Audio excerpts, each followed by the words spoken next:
Hi అండి. నేను చెన్నైలో ఉన్నప్పుడు అరుణాచలం టెంపుల్ లాంటిది ఒక టెంపుల్ ఉందండి. అక్కడ అచ్చం అరుణాచలంలో మనం శివలింగాల్ని గానీ, లేతే అరుణాచల దర్శనం గానీ అన్నీ ఎలా అయితే చూస్తామో, సేమ్ ఇక్కడ కూడా అలానే ఉందండి అని చెప్పాను గదండీ! అప్పుడు నేను సగం వీడియోనే పెట్టాను. ఫుల్ వీడియో పెట్టడానికి చాలా లాంగ్ అవుతదన్నాను గదండీ! ఇది మిగిలిన వీడియో అండి. నేను మీకు స్టార్టింగ్‌లో అక్కడ అరుణాచల్ అంటే అక్కడ నేను చూపించిన టెంపుల్‌లో సేమ్ అంటే మెయిన్ శివలింగం ఎలా ఉంటుంది అనేది చూపించాను కదా! అంటే ఒక బంగారపు తొడుగుతో ఉంటారు. అదొచ్చేసరికి అరుణాచలంలో జ్యోతి దర్శనం జరిగినప్పుడు మాత్రమే ఓపెన్ చేస్తారు. లేతే తర్వాత అసలు అది ఓపెన్ చేయరు అని చెప్పాను కదండీ! ఇది తర్వాత బయటికి వచ్చినాక ఇక్కడ ఒక్క చాటే మనకి దాదాపు చాలా టెంపుల్స్ ఉంటాయండి. గుళ్ళోకొచ్చినాక అన్ని శివలింగాలు వాటికి వాటికి పేర్లు ఉంటాయి. అలానే నాగేంద్ర స్వామి విగ్రహాలు, అలానే మనకి వినాయకుడి విగ్రహాలు, అలానే మనకి సుబ్రహ్మణ్య స్వామి అలా చాలా ఉంటాయండి. అంటే ఒక్కొక్క శివలింగం ప్రతిష్ఠకి ఒక్కొక్క అక్కడ విశేషం అనేది ఉంది. మేము వెళ్ళింది శుక్రవారం రోజండి. ఇదిగోండి చూసారు కదా! మీరు అరుణాచలం వెళ్ళిన వాళ్ళకైతే చాలా వరకు ఇక్కడ చూసే శివలింగాలు కానీ లేకపోతే ఇక్కడ లోన చూసే విగ్రహాలు చాలా వరకు ఇదవుతుంది. ఎందుకంటే అక్కడ కూడా సేమ్ ఇలానే ఉంటుంది. ఇది వచ్చేసరికి కోరికలు ఏదైనా అనుకోని లేకపోతే ఇల్లు కట్టుకోవాలి అనుకున్న వాళ్ళు ఇప్పుడు ఎక్కడ పడ్డా అంటే ఏ టెంపుల్లోకి చూసినా కూడా ఇలా పెట్టుకుంటున్నారు కదా! అయితే మా బాబు నేను 1, 2 సార్లు ఏమో పెట్టాను చెప్పి, ఇక అప్పటి నుంచి మా బాబు అయితే ఎక్కడ అలా చెట్టు కనిపించినా కూడా వాడు దండం పెట్టుకొని అట్లా రాళ్ళైతే పెడుతున్నాడు. అక్క వాళ్ళు మా పిల్లాడైతే అక్కడ అట్లా రాళ్ళైతే సెట్ చేసుకుంటున్నారు. టెంపుల్ నిజంగా అండి చాలా పెద్దది. అంటే ఇంకా అసలు చూడాలి అంటే రియల్గా చాలా అది ఎంతదంటే దాదాపు మాకు 2-3 గంటలు పట్టింది. చాలా టెంపుల్స్ ఉంటాయి. అంటే కాలభైరవ టెంపుల్ కూడా ఉంటుందండి ఇక్కడ. ఈ గుడికి బయటే మనకి దత్తాత్రేయ టెంపుల్ కూడా ఉంటుంది. నేను ఫస్ట్ టైం దత్తాత్రేయ స్వామి విడిగా ఒక టెంపుల్ చూడటం. సాయిబాబా గుళ్ళో అయితే దత్తాత్రేయ స్వామి విగ్రహం చూశాను కానీ విడిగా ఒక టెంపుల్ అనేది ఉండటం చూసిందైతే నేను ఫస్ట్ టైము. ఇదిగోండి ఈ గుడిలోపు వచ్చేసి మేము శుక్రవారం వెళ్ళాం కాబట్టి కొంచెం రద్దీగానే ఉంది. లోన్ అనేది ఇది వేరే చాట అంటే గుడికి ఆపోజిట్గా ఉంటుంది. ఇక్కడ కూడా పెద్ద శివలింగం. ఇక్కడ ఎలా అంటే అరుణాచలంలో ఉన్నట్టు మనకి శివలింగం చూపిస్తారు చూసారా, అలా ఉంటుందండి. వెనకమాల జ్యోతులు అనేది వెలుగుతూ ఉంటుంది. ఇది మెయిన్ ఇంకొక టెంపుల్ అండి. అంటే ఇవన్నీ ఒక చాటే ఉంటాయి. మనకి స్టార్టింగ్ గుడిలోకి వెళ్ళినాక నేను మీకు ఒక శివలింగం చూపించాను కదా, ఆ గుడిలోనే ఇది పక్కన ఇంకో శివలింగం ఉందండి. చూసారు కదా స్వామి ఎంత బాగున్నారో. లోనంతా అసలు ఎప్పుడో పురాతనమైన టెంపుల్ అండి. దాని డిజైన్స్ కానీ టెంపుల్ కానీ చాలా బాగుంటుంది. సేమ్ ఇక్కడ అంతా ఎలా అంటే అక్కడ హారతి అంటే దీపారాజన అనేది ఉంటుంది. మనం కళ్ళకద్దుకొని ఈ బూది అనేది తీసుకోవాలి అంతేనండి. అక్కడ మనకు మళ్ళీ చటారం ఇవన్నీ అయితే ఏమి పెట్టరు అక్కడ. అక్కడ మనము పెట్టాల్సిన కానుకేదో పెట్టేసి హారతి తీసుకొని రావటమేనండి. ఇదిగోండి ఈ గర్భగుడి అంటే వెనకమాల గర్భగుడి చుట్టూరు ఇలా టెంపుల్ అనేది దేవుళ్ళు ఉంటారండి. ముందు వినాయకుడు, తర్వాత సుబ్రహ్మణ్య స్వామి, తర్వాత శివలింగాలు. ఇక్కడ ఒక్కొక్క శివలింగానికి ఒక్కొక్క పేరు, ఒక్కొక్క నక్షత్రానికి అని ఉంటుందండి. నేను మొన్న వీడియోలో చెప్పాను కదండి, అరుణాచలంలో కూడా ఉంటారు శివభక్తులు 64 మంది అని. ఇవి వాళ్ళ ఉత్సవ విగ్రహాలండి. ప్రతి సంవత్సరం తిరునాళ్ళ రోజు ఈ విగ్రహాలని రెడీ చేసి ఊర్లో రథం మీద ఊరేగిస్తారంట. నేను మీకు మునుపు చూపించిన వీడియోలో విగ్రహాలు ప్రతిష్ఠించినవి చూపించాను. ఇది పక్కనే అందులోనే ఇంకో టెంపుల్లో ఉత్సవ విగ్రహాలండి. ఇవన్నీ ఆయన పరమ భక్తులు 64 మంది అంటండి ఉత్సవ విగ్రహాలు. వీటిని రెడీ చేసి ఆ తిరునాళ్ళ రోజు రథంలో వీళ్ళని కూడా ఊరేగిస్తారంట స్వాముల్ని. అంటే చాలా బాగుందండి. చాలా పెద్ద గుడి. అసలు ఎంత పెద్ద గుడి అంటే నిజంగా నేను అక్క వాళ్ళ వెనకమాలే ఉంది. అంటే నేను మామూలు వెళ్ళిన కానించి చూస్తున్నాను. డాబా మీద ఎక్కిన గుడి కనిపిస్తుంది చక్కగా మనకి గోపురం. నేను ఏదో మామూలు గుడి అనుకున్నాను కానీ గుడిలోకి వెళ్ళినాక చూస్తే అసలు ఎంత బాగుందోనండి టెంపుల్. నిజంగా గుడిలో నుంచి అయితే అసలు బయటికి రాబుద్ది కాలేదు. అంత బాగుంది. మనమే చక్కగా మన చేతులతో పూజ చేసుకోవచ్చు. ఇదిగోండి సుబ్రహ్మణ్య స్వామి, వినాయకుడి కానీ నాగేంద్ర స్వామి అన్నీ ఎన్నున్నాయో చూసారు కదా. ఇదంతా గర్భగుడి లోన వెనకమాలండి, అంటే లోన కాబట్టి చీకటిగా ఉంది. ఇవన్నీ ఎప్పటి నుంచో ప్రతిష్ఠించి ఉన్నాయంట. ఇగోండి శివలింగాలు అయితే చాలా ఉంటాయండి. వీటికి మనమే తీసుకుపోయి పూలతో కానీ పాలతో అభిషేకం మనమే చేసుకోవచ్చండి. ఇది వచ్చేసరికి 101 శివలింగాలు లింగానికి అతికిచ్చి ఉన్న శివలింగం అండి. ఈ లింగం అయితే అలా ఉంది. నేను మీకు స్టార్టింగ్లో ఒక వీడియోలో కూడా చూపించాను 1001 శివలింగాలతో కూడా ఒక లింగం ఇక్కడే ఉందని. ఇక్కడ చాలా స్పెషల్ ఉన్నాయండి, అసలు ఒకటి కాదు. అంటే ఒక గుడిలోనే నేను ఇన్ని చూశాను.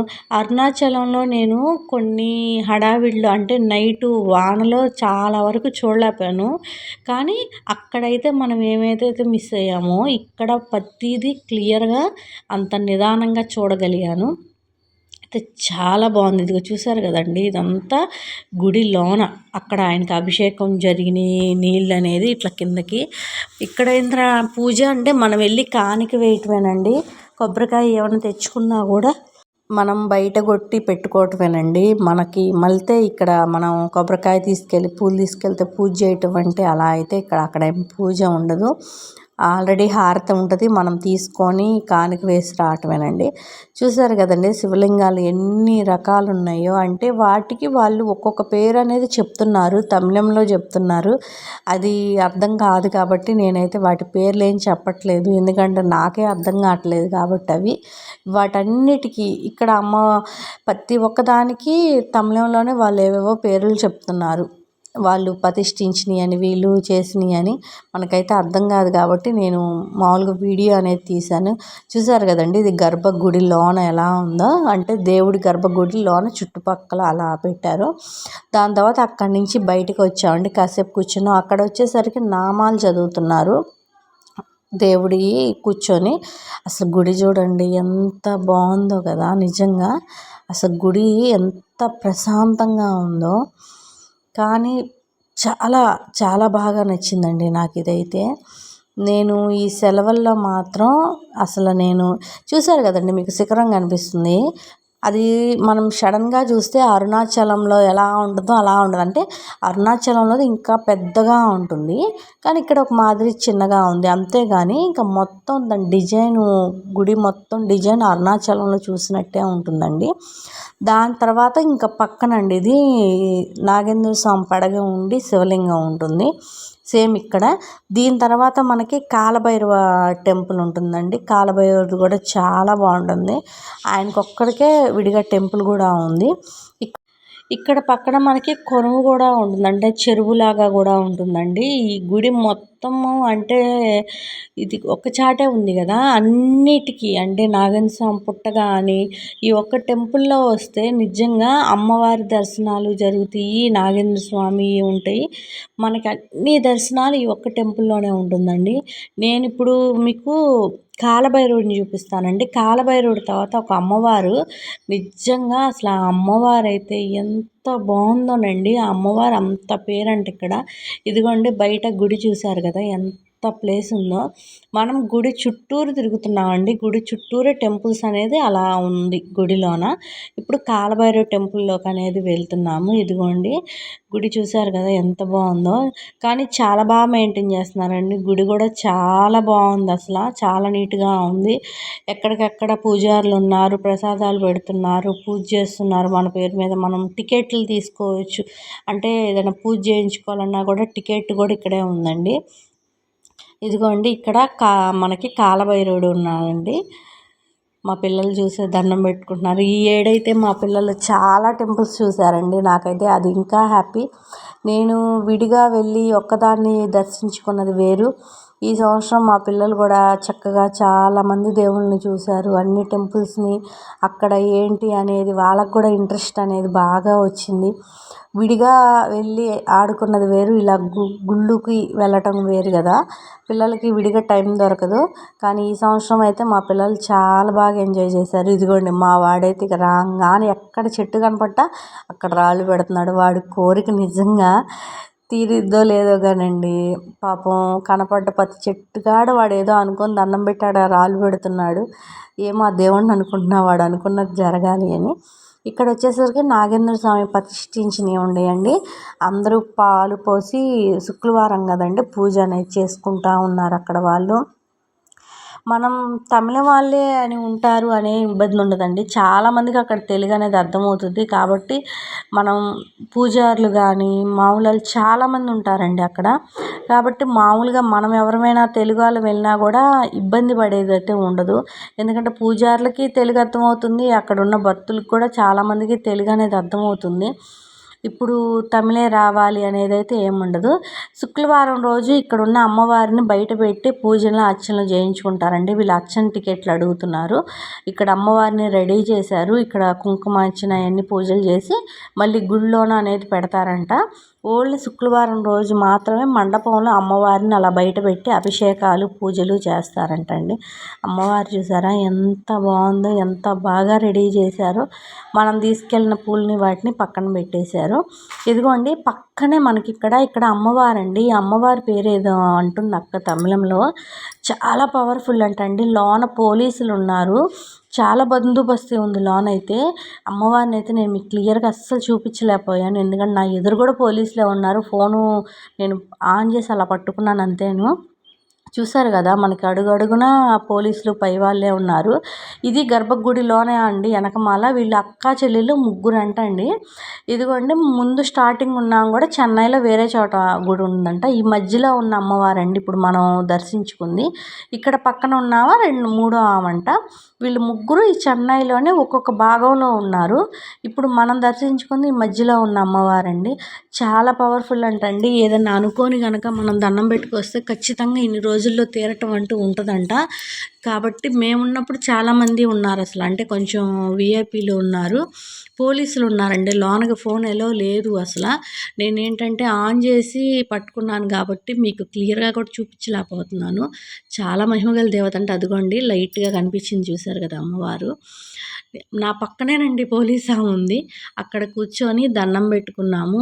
నిజంగా అనుకున్నదైతే నేను మళ్ళీ వస్తానని అయితే అనుకొని వచ్చాను.